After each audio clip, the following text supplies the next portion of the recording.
Kashmir news میں ایک بار پھر آپ کا استقبال ہے۔ چلیے خبروں میں آگے بڑھیں گے۔ اگلی خبر پلوامہ سے ہے، جہاں مختلف سیاسی پارٹیوں سے تعلق رکھنے والے کارکنوں نے، جن میں زیادہ تر تعداد نوجوانوں کی ہے، انہوں نے نیشنل کانفرنس پارٹی میں شمولیت اختیار کر لی۔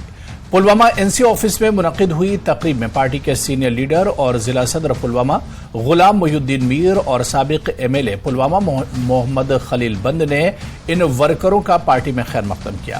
اس موقع پر سابق وزیر محمد خلیل بند نے کہا کہ بی جے پی جموں کشمیر اسمبلی انتخابات کرانے سے ڈر رہی ہے، جبکہ 370 کی منسوخی کے بعد لوگوں سے کیے گئے وعدے بے سود ثابت ہوئے ہیں۔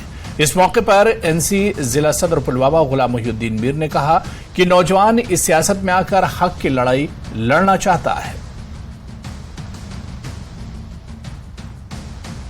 تو سرکاری طور کوئی سامنے بات نہیں آئی، مگر جو لگتا ہے یہ لوگ بنیادی طور ان کو جموں پر زیادہ ناز تھا، مگر جموں کے لوگ ہمارے سے زیادہ ان کے مخالف ہو گئے ہیں، کیونکہ جو 5 اگست 2019 کو انہوں نے اس وقت کہا کہ دفعہ 370 ہٹانے سے یہاں ترقی آئے گی، یہاں کی معیشت مضبوط ہوگی، یہاں جوانوں کو روزگار ملے گا، یہاں ڈیولپمنٹ، بجلی لوگوں کو مفت ملے گی، یہاں نوکریاں ملیں گی، وہ سب سیراب ثابت ہوئی، وہ جھوٹ، سب کچھ غلط تھا، جھوٹ تھا۔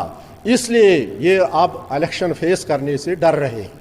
مختلف پارٹیوں سے یہاں جوان آج ہمارے یہاں نیشنل کانفرنس جوائن کرنے کے لیے آئے اور انہوں نے یہاں جوائن کیا، اور یہ پہلی بار نہیں ہے بلکہ اس سے آگے اور بھی جوان آ رہے ہیں ہمارے پاس جوائن کر رہے ہیں۔ جوانوں میں اب یہ ذہن، اب یہ سوچ آ گیا ہے کہ وہ چاہتے ہیں کہ نیشنل کانفرنس یہاں اقتدار میں آئے، نیشنل کانفرنس یہاں حکمرانی کرے، باقی پارٹیوں کی ان کو تو تسلیم ہو گئی۔ آج جو جوان سوچ رہا ہے کہ ہمارے ساتھ کیا ہے، ہمارے عزت آبرو پر حملہ کیا گیا۔